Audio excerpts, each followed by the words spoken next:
TC Rádio, a rádio oficial de quem investe. Relatório nosso de cada dia.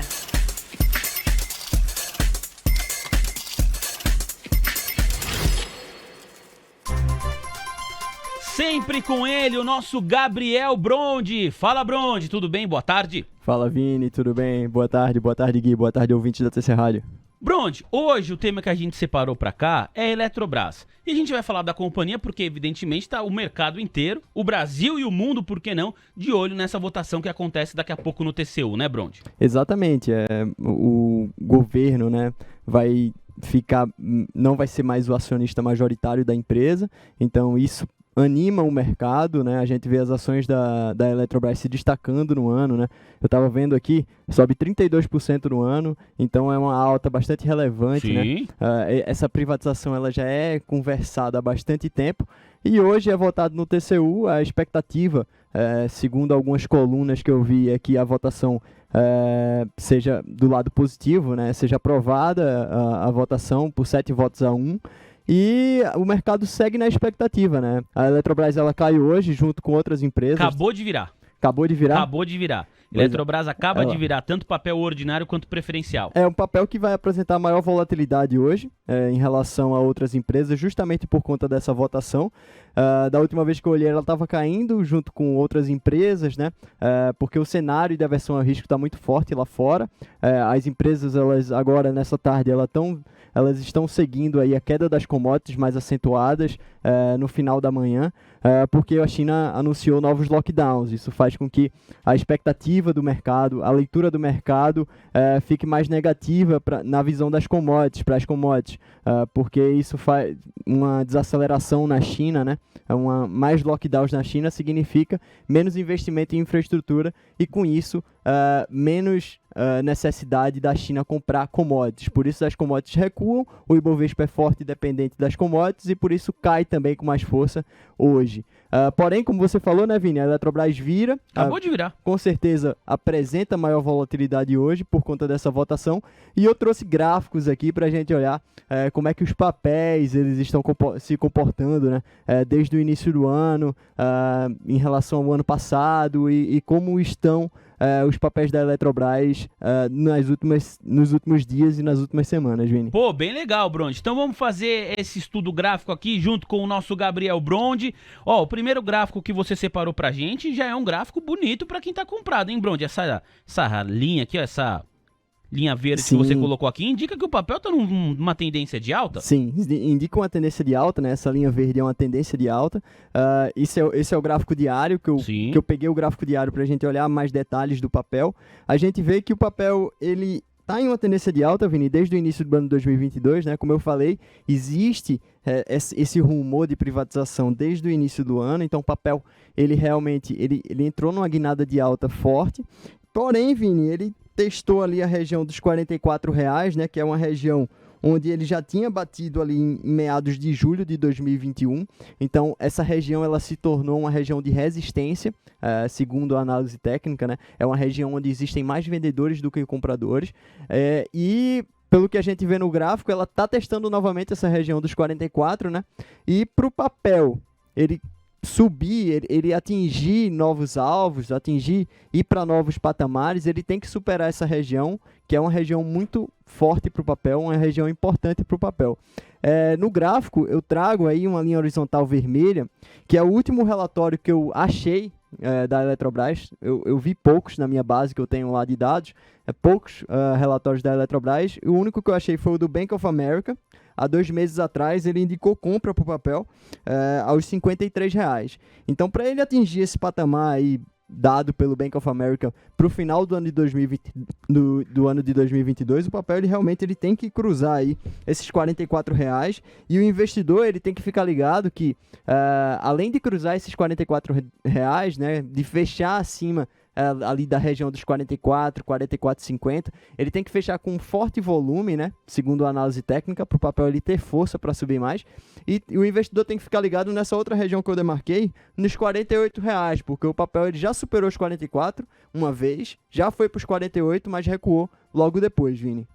Então tem que ficar de olho, ó, para chegar nessa estimativa aqui do Bank of America de R$53, tem que passar primeiro por essa resistência nos 44, depois por uma segunda resistência nos 48, região que foi tocada, olha aqui no canto esquerdo do seu gráfico, só ali, olha só, mais ou menos julho, começo de julho de 2021. Então, já faz um certo tempo, praticamente um ano, que o papel não chega nesse patamar dos R$48. Agora também tem outra coisa, né?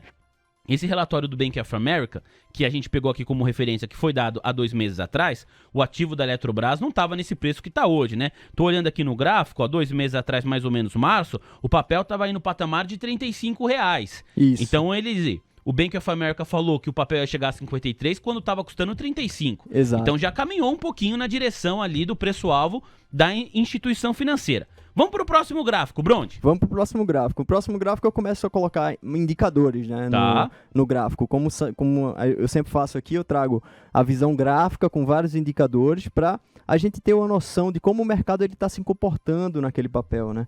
Não adianta a gente olhar os relatórios de vários bancos, dando análise fundamentalista, dando alvo para os papéis com base na análise fundamentalista todos os dias, se a gente não vê como é que os investidores, como é que o mercado está se comportando naquele papel.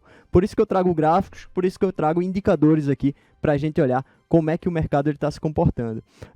Nesse indicador que eu trago, Vini, agora são as médias móveis, né, que eu sempre trago. A média móvel amarela significando aí uma média móvel mais curta e a média móvel roxa significando aí uma média móvel mais longa.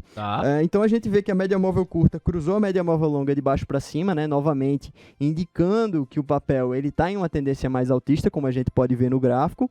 Porém, Vini, hoje eu trouxe um indicador novo para a gente olhar aqui. No próximo gráfico, eu trago um indicador chamado Índice de Força Relativa. Esse índice, Vini, é um índice bastante importante aí na análise técnica, ele é bastante usado na análise técnica. Eu nunca trouxe ele aqui, mas eu estou trazendo pela primeira vez hoje. E esse índice, Vini, mede o fôlego do mercado para o ativo. O que é que isso quer dizer? O índice ele vai de 0 a 100.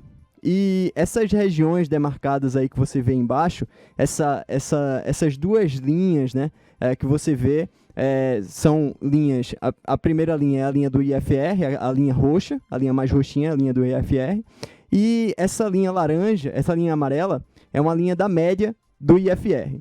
E pode ver, Vini, que essas duas linhas elas estão demarcadas em regiões, né? Tem duas regiões ali pintadas em roxo, né? Uma região pintada em roxo, e a parte inferior dessa região é o número 20 e a parte superior é o número 80.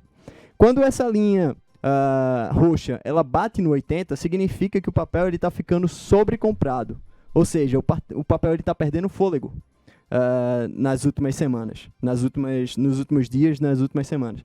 Quando o papel está abaixo, ali, próximo da região dos 20, do número 20, significa que o papel está ficando sobrevendido. Ou seja, o mercado ele pode ter fôlego e pode causar um aumento na cotação do papel nos próximos dias, nas próximas semanas.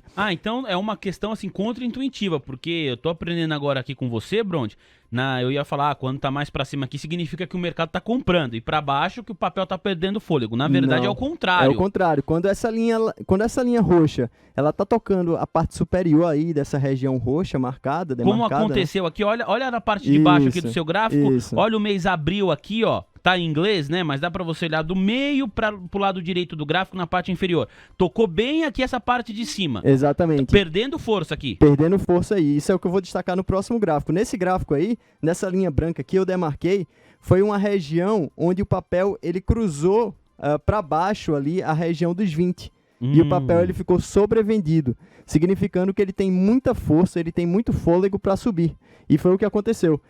O investidor não dá para olhar porque exatamente a minha imagem ela tá em cima, né? Mas espera aí que a gente vai tirar o Bronde daí. 3, 2, 1, Leozinho vai te tirar da tela. O Leozinho vai conseguir tirar? Vai dar um trabalho, mas ele vai conseguir te tirar da tela. Aí, agora você tá ouvindo a bela voz do Bronde. Não sinta saudades. Vai, Bronde. O papel, a linha cruzou, né? Cruzou para baixo ali a região dos 20, né? E o que é que acontece? O papel ele ficou sobrevendido e com isso tem mais fôlego para subir logo após. Então a gente vê que realmente, depois que ele cruzou essa região dos 20 para baixo, a gente vê que o papel ele entrou numa guinada de alta desde o início de 2022, né? E no outro gráfico eu destaco exatamente o oposto. Quando o papel ele entrou numa zona sobrecomprada, ou seja, os investidores, o papel estava sendo muito comprado, ele estava perdendo força ali, ele estava perdendo força para subir mais. Que é justamente esse período aqui de abril, né? Exatamente, e pode ver que ele é bastante assertivo, né? Quando ele começa a superar ali a região dos 80, o papel ele realmente começa a perder fôlego, foi o que a gente viu logo depois, nos dias depois, né, que o papel ele começou a cair. Então, Vini, esse indicador é bastante utilizado na análise técnica. Eu trouxe ele aqui porque ele é bastante interessante. Outro dia eu posso explicar como é que é o cálculo, como é que é feito esse cálculo dos indicadores, né? É usado o incremento aí, de números de dias em que o papel ficou em alta e incremento dos números de dias que o papel ficou em baixa. Enfim, é um cálculo bastante complexo que eu posso explicar aqui outro dia. Tá. Mas a gente vê claramente que que esse indicador é bastante assertivo, né? Nos dias em que essa região dos 80 é superado, provavelmente ali está sendo demarcada regiões onde existem topos. Então foi isso que justamente aconteceu em abril, né? 4 de abril aí e 28 de abril, como está mostrado no gráfico, 8 de abril, como está mostrado no gráfico, foram regiões ali onde foram se formando topos e o papel logo perdeu força, perdeu fôlego e começou a cair. Nesse momento... Tô olhando aqui no dia 16 de maio, Pois é, olha lá, o papel, ele, como a análise técnica, ela se conversa com seus indicadores, né? A gente vê que o papel, ele está testando nesse momento uma região de resistência, onde existem mais vendedores do que compradores, normalmente no papel, e nesse exato momento o papel, ele está indicando uma sobrecompra. Ou seja, o papel ele realmente está perdendo força, está perdendo fôlego ali nessa região dos R$44. Então, é um indicador que pode dar uma visão para os investidores, uma boa visão para os investidores do que pode acontecer no papel nos próximos dias. A gente vê o papel testando essa região, é uma região bastante importante para o investidor ele tomar suas decisões, né? Os R$44, como a gente falou aqui, para o papel ele galgar outras regiões, ele tem que superar essa.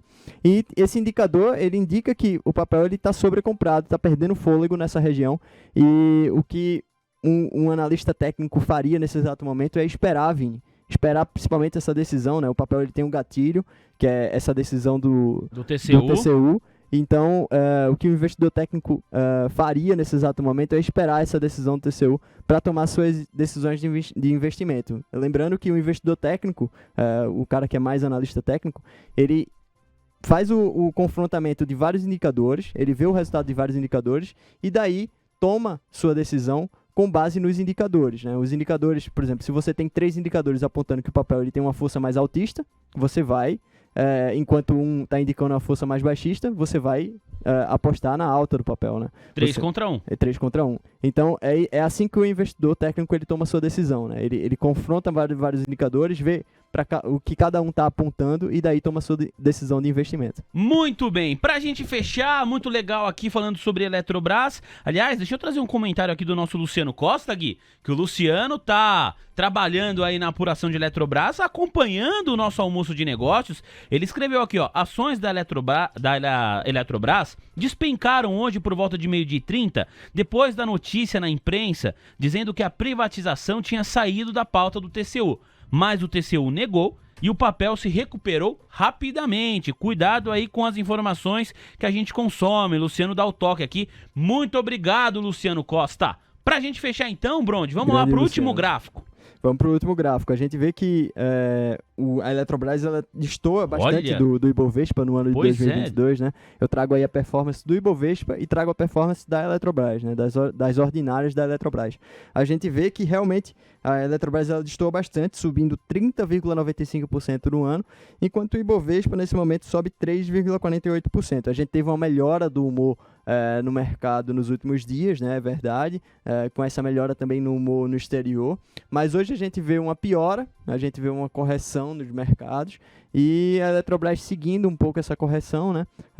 Porém, como o Vini afirmou, né? Nesse momento o papel estava caindo, porém agora ele virou um pouco para alta, né, Vini? Mas já voltou para baixo. Já voltou para baixo. O papel está com muita volatilidade. Tá volatilidade por conta dessa reunião de hoje, dessa decisão, né, do TCU quanto à sua privatização. Tá praticamente no 0 a 0, Brondi, mas agora operando em tendência de baixa. O papel ordinário negociado a R$ 43,36 e o papel, né, o ativo Elet 6, o papel preferencial, R$ 42,38. Mas agora operando em leve tendência de queda. Exato, vai apresentar bastante volatilidade no dia de hoje, amanhã talvez, e o investidor, eu trouxe aqui todos esses gráficos, né, para o investidor ele ficar ligado, né, como é que o mercado está reagindo a esse papel, para tomar aí sua decisão de investimento, tanto com base na análise fundamentalista, como também com base na análise técnica, Vini. Muito bem, quero agradecer demais aqui o nosso Gabriel Brondi, que está encerrando o programa hoje com a gente, né, Serrano? Procede. Procede? Já são 2 horas, né? 2 horas mais 1 minuto. Brondi, muito obrigado pelas informações e até a próxima, viu? Obrigado, Vini. Obrigado, Gui. Obrigado, ouvinte. Mas não se despeça ainda, porque a gente encerra o programa aqui com uma frase filosófica de mercado. Você vai analisar se a frase é boa ou não é. Vai, Gui! Essa eu quero ver. TC Rádio, a rádio oficial de quem investe.